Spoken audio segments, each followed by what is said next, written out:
جنات تو نظر نہیں آتے، پھر یہ ہمیں نقصان کیسے پہنچاتے ہیں؟ یعنی ایک چیز ہمیں نظر ہی نہیں آ رہی تو وہ ہمیں نقصان کیسے پہنچاتی ہے، ہمیں تکلیف کیسے دیتی ہے؟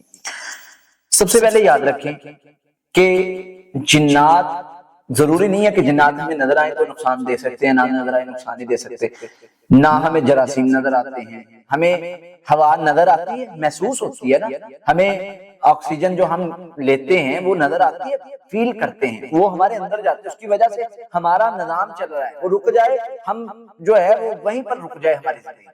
تو یہ جو چیزیں ہیں ان کا تعلق ہے ایک دوسرے کے ساتھ، یہ معاملات کچھ اس طرح کے ہوتے ہیں کہ جنات جو ہیں وہ بھی مخلوق ہے، اگر نظر نہیں آ رہی تو وہ ہمیں ضروری نہیں ہے کہ نظر آئے گی تو ہی نقصان پہنچا سکتے ہیں، نہیں نظر آئے گی تو بھی پہنچا سکتے ہیں، نہیں نظر آئے گی تو بھی پہنچا سکتے ہیں۔ یہ نئے نئے فلاسفر آ گئے ہمارے سامنے، جی نہیں ایسے نہیں ہوتا ویسے نہیں ہوتا۔ بھائی آپ ہمارے ساتھ بیٹھو، ہم تمہیں دکھائیں کہ جنات کیا کر سکتے ہیں۔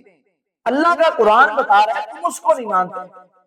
اللہ کے نبی صلی اللہ علیہ وسلم احادیث میں واقعات موجود ہیں، واقعات سے بھری پڑی ہے کہ اتنے واقعات ہیں، فلاں جگہ پر جنات نے یہ کر دیا، فلاں جگہ پر جادو نے یہ کر دیا، ایک کرونا وائرس آپ سے سنبھالا نہیں گیا، ساری دنیا جام کر کے رکھ دی، اس پر تمہیں یقین ہے۔ اللہ کا قرآن ایک چیز کی بتا رہا ہے کہ بھائی یہ اس طرح ہو سکتا ہے، یہ اس طرح پاسبل ہے، جن انسان کو نقصان دے سکتا ہے، جن انسان سے ڈرتا بھی ہے لیکن نقصان دے سکتا ہے جب انسان اپنے آپ کو محفوظ نہ رکھے۔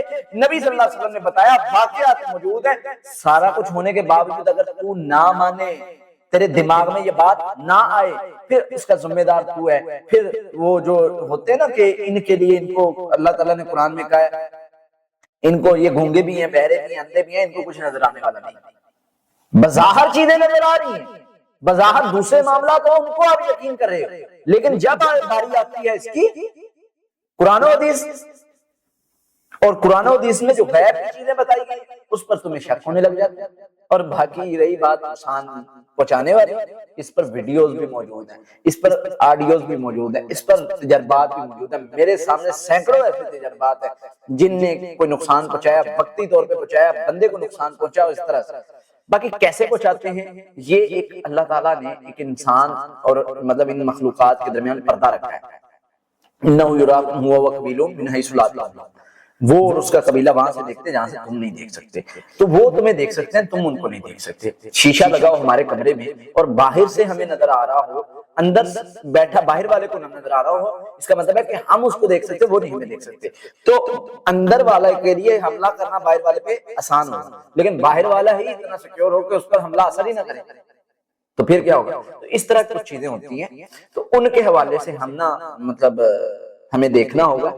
تو اس حوالے سے ہم نے کام کرنا ہے کہ جنات ہمیں دیکھ رہے ہیں، ہمیں وہ نقصان پہنچا سکتے ہیں، ہم نے کیا کرنا ہے، جو رسول اللہ صلی اللہ علیہ وسلم نے حفاظتی بات بتائی وہ پڑھنی ہے، اور ڈاؤٹ میں نہیں پڑھنا، شک میں نہیں پڑھنا، شبے میں نہیں پڑھنا۔ جو علم غیب پر یقین ہے، ایمان ہے، وہ اسی چیز کا نام ہے۔ تو یہ کریں انشاءاللہ، حفاظتی پڑھائی پڑھے، اللہ کی سپرد کر دے، بعد میں کوئی کچھ آپ کو کر ہی نہیں سکتا۔ شیطان طاقت ضرور رکھتا ہے نقصان پہنچانے کی، لیکن تب تک جب تک ہم محفوظ نہیں۔ جب ہم محفوظ ہو گئے، ہمیں کیا فرق پڑتا ہے کون کیا کرتا ہے۔ تو اس لیے اپنے آپ کو حفاظتی پڑھائی میں دیں، اللہ خیر فرمائیں گے۔